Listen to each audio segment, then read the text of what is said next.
we are live. We are live. Different intro today. Welcome to week 17 on a suddenly not so casual Sunday Saturday. I'm in Florida. It is certifiably, impossibly, indisputably, unequivocally going down. It is Circa Millions, the show, week 17, Saturday, December 31st, 2022. Guns, we were talking about it off the air. I can't believe we're here, the last day of the year. What a year it's been. I've moved 3 times. I've had 2 accounts. We're rebooting. The energy is coming up. I'm feeling great vibes. What's going on this beautiful Saturday, brother? Man, well, it's not a beautiful Saturday for me. It's rain and sleet here. My Kansas State bet is going right down the toilet, but that's okay. We have 2 more games coming up for the college football slate, but we're here to talk about some NFL action, week 17. Shorter list of picks this week because these are the toughest weeks to cap, but we have some pretty good looks, and we actually decided on a nice one together before we started the broadcast. So I'm ready to go. Let's hit it. Absolutely. First play, not waiting around. We're going AFC East football. We're going to Gillette Stadium, Foxborough, Massachusetts. The gun has the hat on. We've been talking about this all year. Fandom is one thing, but pragmatic, intelligent analysis of NFL football is another. New England comes home here. Second home game in a sequence off a loss. 2 straight really brutal losses. Guns picks open the broadcast with an official.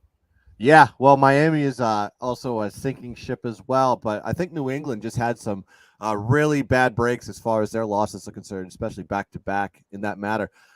Miami, let's talk about that for a second. Miami, 4-game losing streak, coming off a home loss to Green Bay, 26-20, despite having a plus 75 net yards for the game in their last 4 games, minus 8-point differential, minus 56 net yard average. So, as we said, Miami is kind of just sinking all the way down to the end of the season here. Now, New England's in a different boat here. They have lost 4 out of the last 5. We know the heartbreaker last week. They went to the goal line, fumbled the ball, had the game in their hands and just let it slip away. Same thing with the Las Vegas Raiders the week before.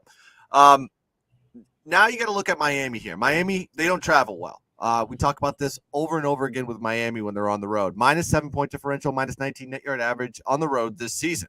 Now, Tua is not going to be playing this game. He's in concussion protocol. He is listed as out. So Teddy Bridgewater is going to be the quarterback this week for the Dolphins.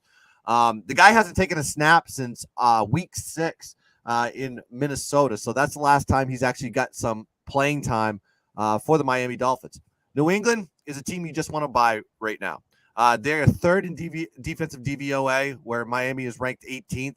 And they'll give Teddy Bridgewater fits, especially with that pass rush that has a 12.2% sack rate. So I think this is going to be a tough time for Teddy to just come in this game with a little bit of ring rust, so to speak. Also revenge game for my New England as well. They lost to Miami in week 1, 20-7 as 3-point dogs. Now they're sitting at home.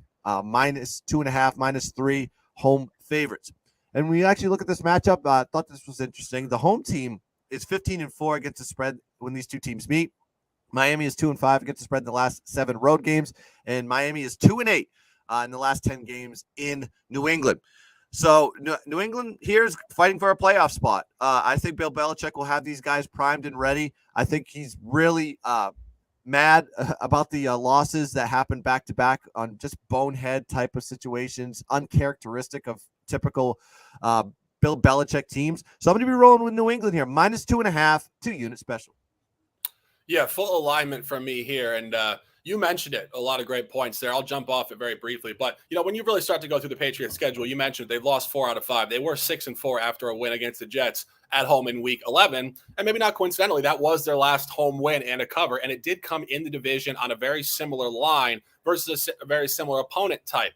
And I think a lot of people here are falling in love with Teddy covers, the narrative point that this guy covers every single game in his career as a backup, obviously journeyman out of Louisville. But that is not the case this year. If you really go through the Miami schedule, he has not been Teddy covers of old. He came in week 4, Thursday night at Cincinnati. Obviously, Tua was on the field there in a really terrifying position, and we send Tua all of the best energy and wishes getting better in this particular point in his career. But 27-15, Teddy Bridgewater did not cover the game in the second half. A game at New York Jets, he got hurt actually early on. They got absolutely obliterated 40-17 in a home game against Minnesota, in which Teddy Bridgewater 3 for 329, his usual effort, but they did not cover 24-16. And you go to the other side of it with New England, as you mentioned. New England flat out needs this game.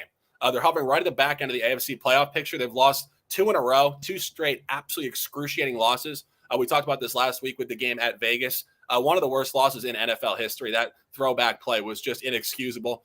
And then last week, as you mentioned, a loss to Cincinnati.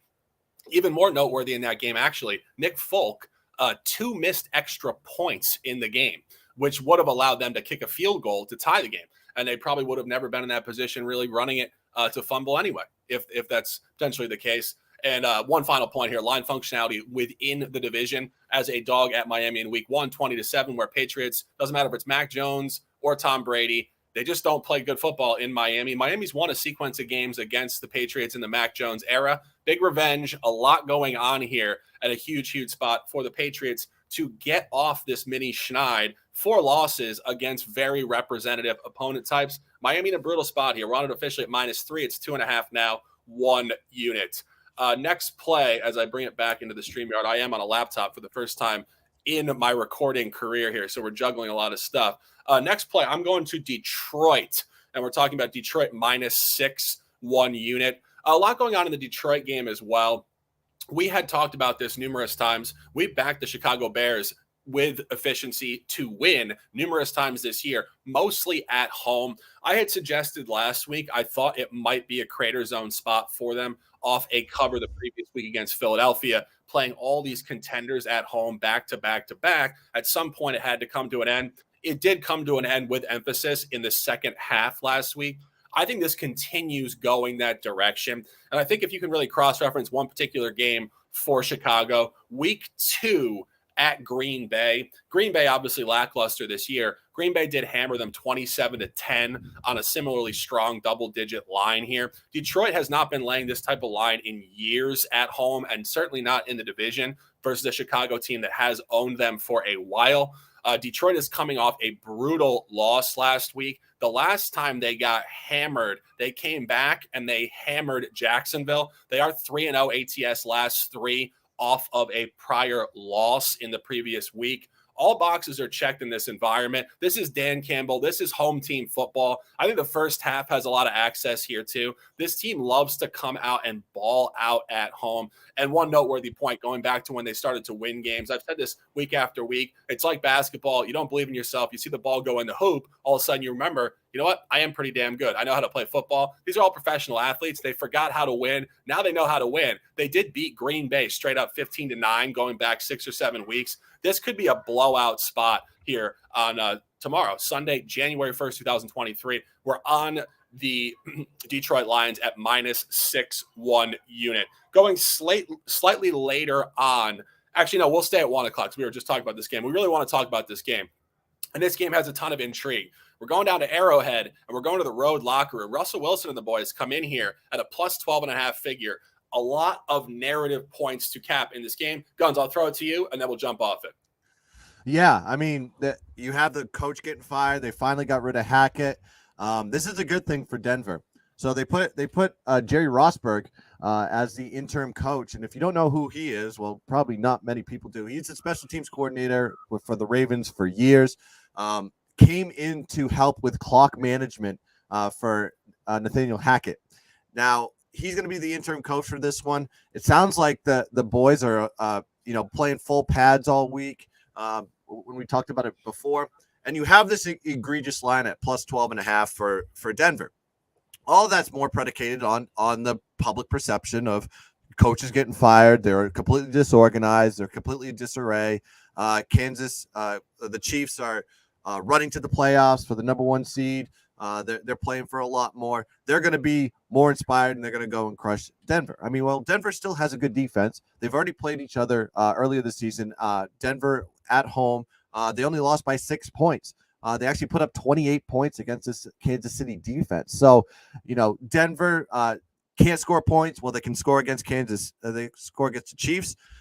You have an interim coach that seems to have the guys rallied around him. So there's going to be some inspiration with this one. I like the Broncos here for a unit +12.5. I think it's a good look. I think Denver will show up and play inspired. think we might have lost the Shark here. Hold on 1 second. We got him back.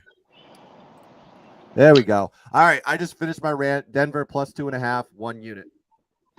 Sorry about that, guys. Working with a lot of different technology down here in Florida. So now we're on the cell phone, a little zoomed in shot. What's going on? Ladies, gentlemen, ladies, and a suddenly not so casual Senate Saturday it is. I hope everybody's having a beautiful New Year's Eve. Obviously, college football going down, but staying centered here. Guns Picks said Denver plus 2.5.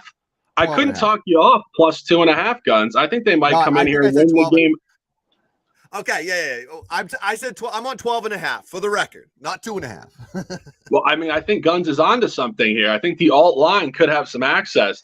And again, the crucial stuff here. We've been talking about this week after week. Nathaniel Hackett was one of the worst NFL coaches of all time. Obviously, in a small window, didn't have a lot of exposure. Tony Romo was really campaigning hard for this guy last week on the broadcast. I don't know what Tony was looking at, but I was certainly seeing the opposite side of the angle here. I mean, this guy was just an absolutely low-level motivator of men. And to coach NFL football, you got to be top. You got to be 53 guys, big dog, big energy. It's a very unique way. And Nathaniel Hackett had none of it. And obviously, we were talking about it. You just talked about it. But this seems to be where the team is going in the complete opposite direction. Jerry Rosberg, 67 years old, from Minnesota, North Dakota State, special teams coordinator, apparently had the guys in full pads this week, a little mini training camp.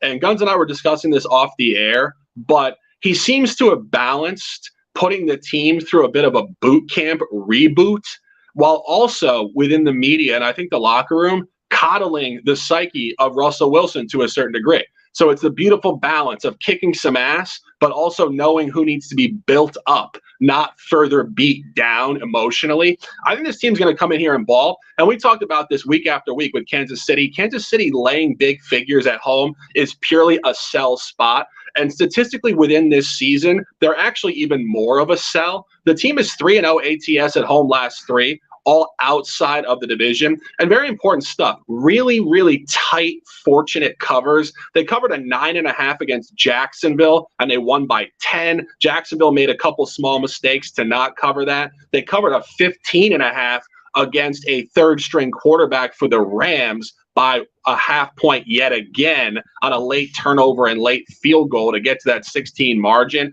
And they did cover last week against the Seattle team purely not traveling well in the cold in the center of the country. And if you go back to early season, this team is 0-2 ATS at home in the division, a tight win against Justin Herbert and the boys early season non-cover, and a tight win against the Vegas Raiders 30-29 also earlier in the year. They don't function well in this environment. It's a huge buy spot for Denver emotionally, energy shift. And one final point, it is a revenge game. Denver did lose a couple weeks ago. It's fresh in their mind, and the line is short. This is actually a 10 spot. It got juiced up to 12.5. They're telling you all boxes checked here for Denver. Expect a very tight game here tomorrow afternoon in Kansas City.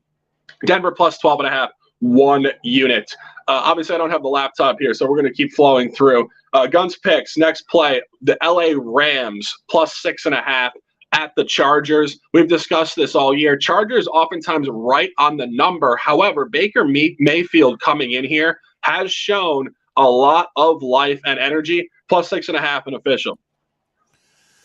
Yeah, I think they've got some rejuvenation as far as the offense is concerned, and also for Baker Mayfield finding a comfortable place for him. He's been playing really well as of late.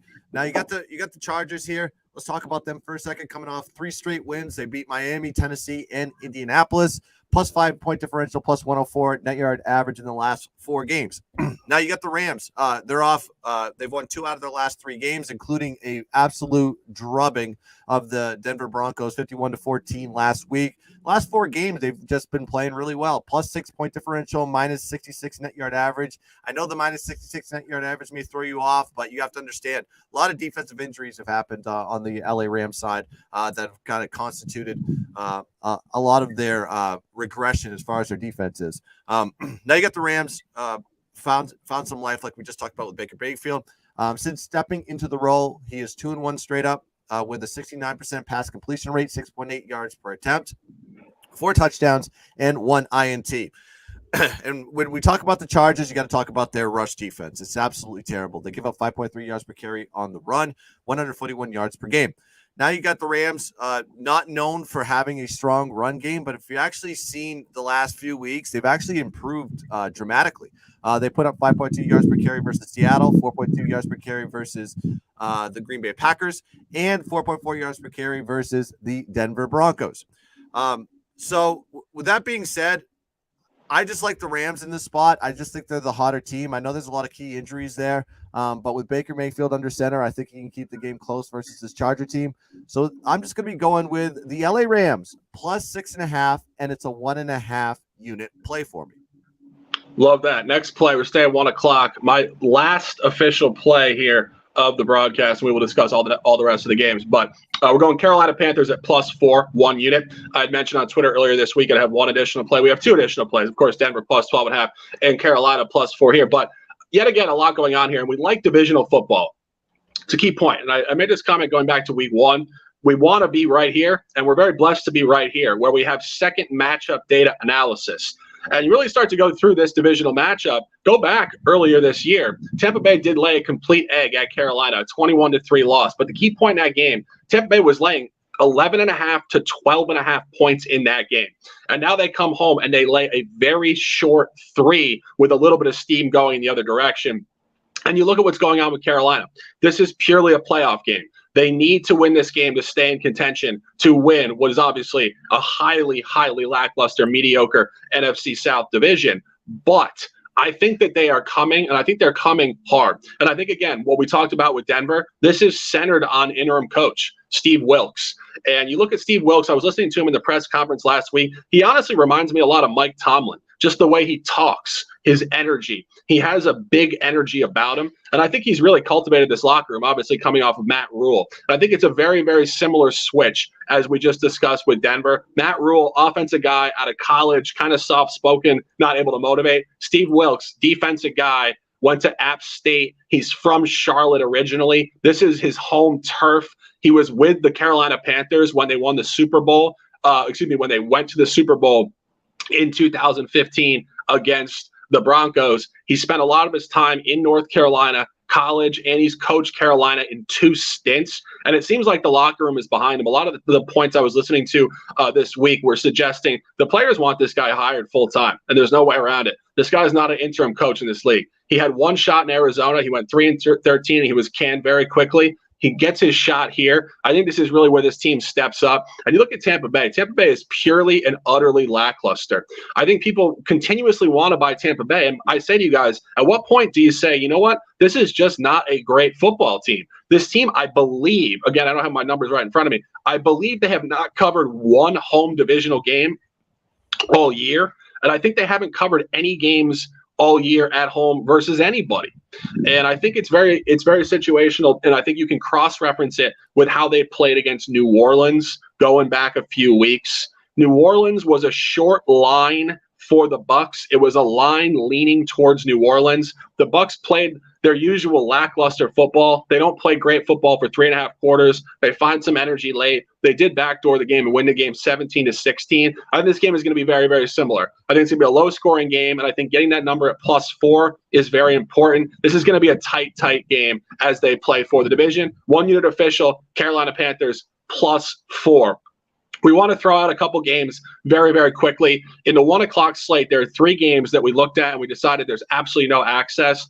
The first one is actually the first game on the card, if you're really going down the numbers here. It is the Cardinals at the Falcons. Cardinals at the Falcons, tons of moving parts, 2 non-playoff teams out of division. Early on in the year, the Cardinals did cover at Carolina. Of course, it doesn't apply here. There's no Kyler Murray. They're starting Penn State's finest, Trace McSorley, against Desmond Ridder, the kid out of Cincinnati. So you got young quarterbacks, inexperienced quarterbacks, very data deficient, a lack of motivation outside of division, and a very stock line. There is no access on that game whatsoever. Philadelphia hosting the Saints. Saints on a road back-to-back off a win and cover last week in Cleveland. Tough travel here, but yet again, Gardner Minshew, backup quarterback off a non-cover at Dallas, a backdoor at that. could be a letdown spot for Philly, but also a letdown spot in a fatigue back-to-back road outdoor travel for New Orleans. I would lean Philly if I had to. I think Gardner played well last week, and I think New Orleans is definitely in a capped spot here off a win. Tough spot there. And a final play, and I'll throw it back to the gun. Washington hosting Cleveland. Carson Wentz is back in here. Not a lot of angles for me. Guns picks, however, I believe you have some comments on this game. It's a Carson Wentz factor, really, on this game. It's just basically he's going to be the starter this week. I know the problem is on the other side of the ball, you have Deshaun Watson, who hasn't really been playing well at all. Carson Wentz hasn't played in weeks, so there's going to be a little rust factor in there. And I just do not trust this guy to actually, if I'm going to put some hard-earned money on the Commanders, I want Heineke as my quarterback, not Carson Wentz. I actually looked at the stats, too, which is kind of remarkable. Heineke and Carson Wentz stats are virtually identical as far as their touchdown to interception ratio goes. So maybe I shouldn't be trusting Heineke as much as I should be. However, I've seen what Carson Wentz can do. I see what that team does when he is the quarterback, and I think it's more negative towards the where the Commanders are going to be going. I still think they're in a playoff race, if I'm not mistaken. So making the change at quarterback, putting Carson Wentz in, I don't like the move at all. But at the same time, I don't know if the Browns are going to be showing up for this one on the road. So it was like one of those situations where I try to get to the Browns. I may lean the Browns slightly, but however, statistically, analytically, and all the numbers and everything situationally, I just can't get to this game at all. So it's a complete pass for me. Yeah, no, it's definitely difficult. And there's two more 1 o'clock games. We'll go through them very quickly. Giants coming back home here at -5.5 against the Colts. I think my natural lean here would be to the Giants. The Giants have performed above average at home against out-of-division opponents as a favorite. A handful of covers against Chicago, Carolina, to name two. I believe there was another one. And, of course, a non-cover against, I believe, actually, I have no idea. I'm just speaking off the top of my head here. But they have functioned well in this environment. And Brian Dable had some great quotes this week about taking the opponent seriously. Of course, the Giants need this for the playoff race. The issue with taking the Colts, as much as I feel like the contrarian side of this game is certainly the Colts, and I think that, Sharps have been pretty much getting their ass kicked for weeks taking this Colts team. The Colts have so many moving parts, and look no further than Nick Foles at quarterback. Nick Foles on Monday Night Football was just an interception machine. And for anybody who watched that game, I think you just saw Nick Foles not really being in the flow of NFL on-field football. He wasn't making his reads. He was honestly throwing a lackluster ball. He wasn't seeing the defense clearly at all. And I think coming into an outdoor environment here at MetLife Stadium on Sunday is going to be brutal for them. I think the lean in this game would be the Giants. Guns, anything on this one? No, I got nothing in this one, but you said it best. Yeah, I mean, you can't really trust the Colts with your money right now. They're completely mismanaged. They're just putting in a figurehead for, Jeff Saturday's just a holding spot for whoever the next head coach is going to be. And Nick Foles, how does he always get a job? How is he still in the NFL? Why doesn't he retire? He always finds his way onto a team. It's crazy. I think the Giants have more to play for than the Colts do. But it's just nothing that I don't like the line, and it's just nothing that I want to put my hard-earned dollars on. Yeah, for sure. And as we mentioned week after week, this Colts team has just been uncanny at giving away leads. Obviously, they blew the game. The largest lead in NFL history to the Vikings, and they did get outscored by the Dallas Cowboys on the road 33-0 in the fourth quarter within this division. I think the lean here would be the Giants. If anybody's betting this game, I would suggest the Giants are the play. Final 1 o'clock game, Jacksonville Jaguars on the road at Houston. Maybe surprisingly to many, this is a revenge game for Jacksonville. Jacksonville did lay an egg at home early season in an outright loss to Houston 13-6. That game was actually a bit of a letdown spot theoretically for Jacksonville. If we really look back on their schedule, they were coming off of back-to-back road games. They were off of a real tight one at Philly in the previous week. And the Texans just played a great, solid defensive game versus a team that was really not finding their flow until recent history. Of course, they are 7-8 now, competing for the back end of the playoff race. And you get the Texans coming in here off of an outright win, which we did suggest last week was the side on the road in the division at Tennessee. This line for me is going to be sharp. I do think you want to buy the revenge angle on Jacksonville. I think it's also a great spot theoretically to buy the Jags fading the Texans off an outright win. Of course, only their second one of the year. The line is getting steamed down. I don't entirely know why. This game for me kind of screams a field goal push. I would lean towards the Jags. The Jags did perform very well for us in an official play at Tennessee going back a couple weeks as they started this upward momentum. Lean Jags free play. I think the number at 3 is going to be really tight, and the line movement is definitely some interesting stuff, not suggesting Jacksonville, and I'm not entirely sure why. Guns, any comments on this one? I just wonder how inspired the Jags are playing. If you watched Tennessee this week on Thursday Night Football, they basically just rested their starters. They put everybody on the bench, and they're just preparing for the next game next week versus the Jags that are going to be for the AFC South title and a playoff spot. Are the Jags still in that same mentality? Really, I'm not sure why. I thought the line was a little bit short, in my opinion, the way the Jags have been playing. And you see the Texans. They haven't played well all year. They're the worst team in the NFL by far. But it was a short line. It is getting steamed down. I probably, if I had to lean, I'm not gonna bet it personally, but I probably lean maybe the Texans. But maybe it's that we wait till an hour before kickoff, kind of see see who's out there on the field. And see if the Jags are going to be ready to roll in this spot, because really I don't think they need this game. I think they're more in a look ahead spot for Tennessee next week. Yeah, and going to 4:25 p.m. Big time NFC North football. A lot to discuss in this game. Guns picks an official play after 27 minutes of absolute fire on a suddenly not so casual Senate Saturday. Sharky Waters Nation 9 words of lifestyle ride the wave we get out of the water. Green Bay Packers come home. Divisional revenge game. Minnesota Vikings running a very, very clean sheet.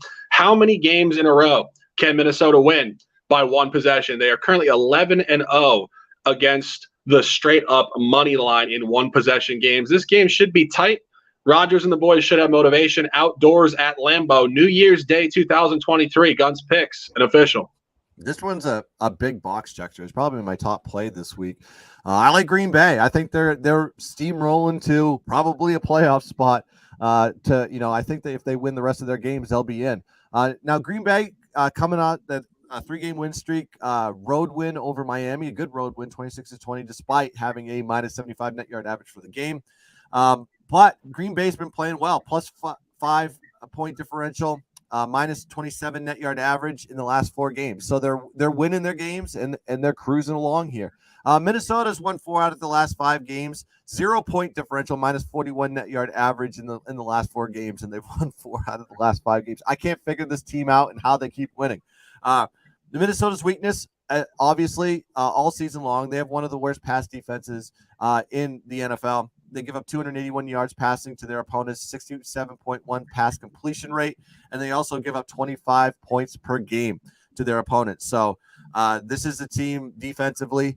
They're not going to stop you, but their offense is going to go out there and match you tit for tat.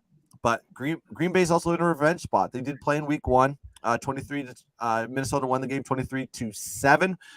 So I don't think Aaron Rodgers and the boys are going to be taking this game very lightly, especially what happened to them in week 1.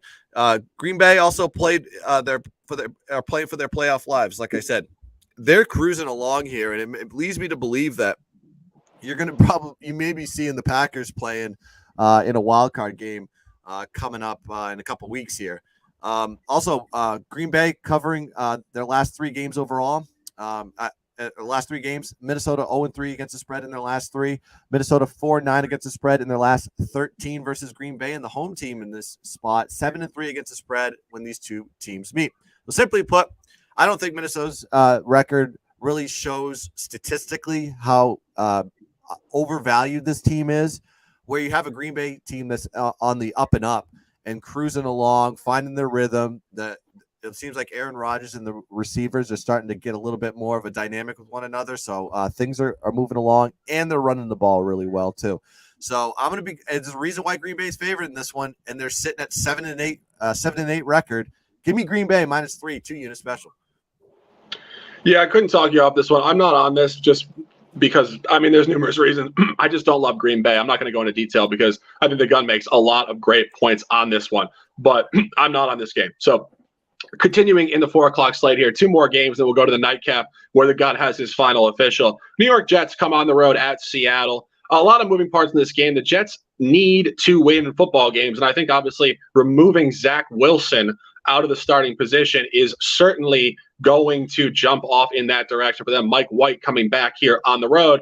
I think there's a counterpoint in this game. Seattle also needs the game. Seattle's off a real lackluster 24-10 loss in Kansas City last week. The Jets were running very, very clean football on the road to start the season. They were 4-0 ATS in their first four. They have not covered a few in a row, but I do think it is symptomatic to Zach Wilson football, not Mike White football. I think this locker room will be jolted with the quarterback switch. I would lean the Jets here. I think the Seahawks did also start far hotter than their sustainable mean should suggest. They are cratering, and that is where they should be going. I think the Jets have more of a bounce back element in this game. Would lean the Jets at 1.5. Don't love the game. Guns, any comments on this one? They both sit in the same spot situationally, so that's why it's so hard for me to even figure out which side to take on this one. It's good that Mike White is back, that's for sure, because betting the Jets with Zach Wilson as the quarterback is not anything I ever want to do ever again. But you know, Jets need this game. Seattle needs this game. It's going to be a battle. So I just don't know which side is going to be the strongest on this one. So complete pass for me. I just think both teams are in the same situational spot. Yeah, and final 4 o'clock game here. This is probably the least accessible 4 o'clock game on the slate. 49ers go into Las Vegas, Allegiant Stadium, laying 9.5 points. A lot of moving parts in this game, and I think look no further than the Raiders taking Derek Carr and saying, we're going to start Jarrett Stidham.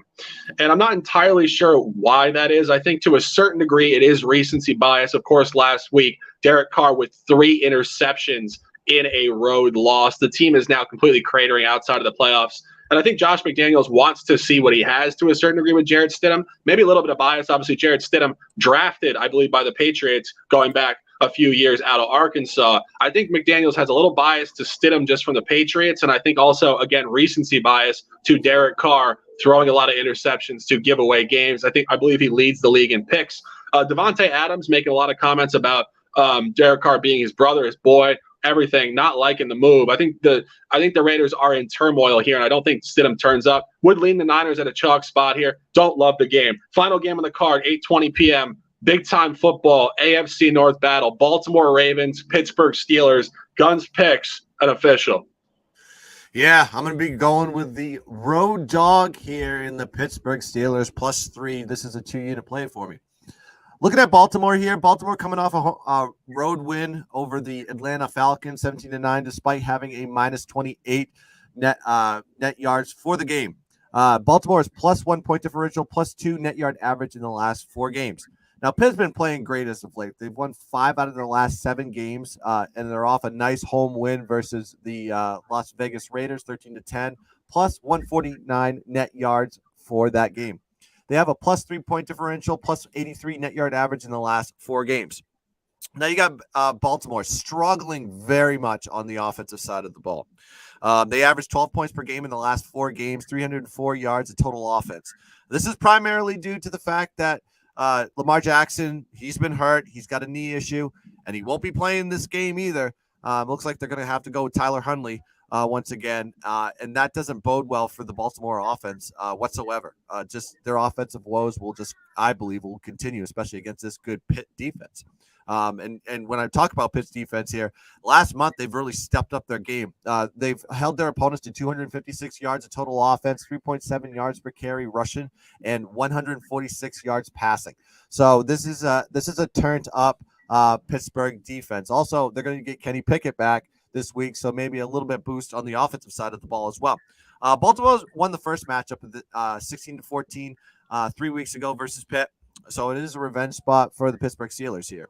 Home team in this spot, 3-8 against the spread when these two teams meet. Pitt has won 4 out of the last 5 meetings straight up. So consider that coming off the loss from last time. I think things will turn around here for the Pittsburgh Steelers. And the Pittsburgh Steelers still in a playoff race here, where Baltimore's kind of sitting pretty in their spot. I think they only have 5 losses, so I don't see them getting knocked out. I know they are playing for divisional supremacy in the AFC North. That's still alive, but I don't think it's a primary issue here for the Baltimore Ravens. I think they're just trying to get as healthy as they possibly can before they get into the playoffs.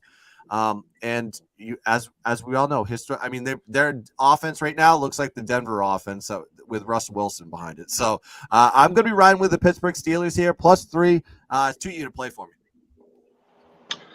Yeah, no, I wouldn't necessarily disagree with this. Again, not on the game myself, but I do think when you look at the revenge angle, and again, going back to that game, I believe Mitchell Trubisky came into that game and did not play particularly well. I think a lot of sharp action was on Pittsburgh in that week, and it just went awry. But again, Mitchell Trubisky and Kenny Pickett, large talent gap there. 36 minutes in the books. That is the show for this week, Week 17. Circa Millions, the show, the shark and the gun, and the odds fellow. We want to give him a shout out. It is his birthday today. Happy birthday, odds fellow. Have a day, New Year's Eve and a birthday. Double down, cheers up, fears down. And it is going down on a beautiful, suddenly not so casual Senate Saturday, and it will be a January 1st special 4-pack of plays for me. New England -3, 2.5 now. Obviously, you guys taking that now. You're getting a better line. Carolina +4, Detroit -6, Denver +12.5. The gun -2.5, New England. Green Bay -3, Pitt +3, Rams +6.5. Have a beautiful New Year's Eve, everybody. It's the end of a year. A new year starts tomorrow. I can't wait for it. We're going to dominate the highest level in the world. It is Sharky Waters Nation. 9 words, a lifestyle. Ride the wave or get out of the fucking water. I'm so hyped, Guns. It's been a blessing working with you all year. We got college football. We got NFL. Obviously, NBA, college basketball coming in January.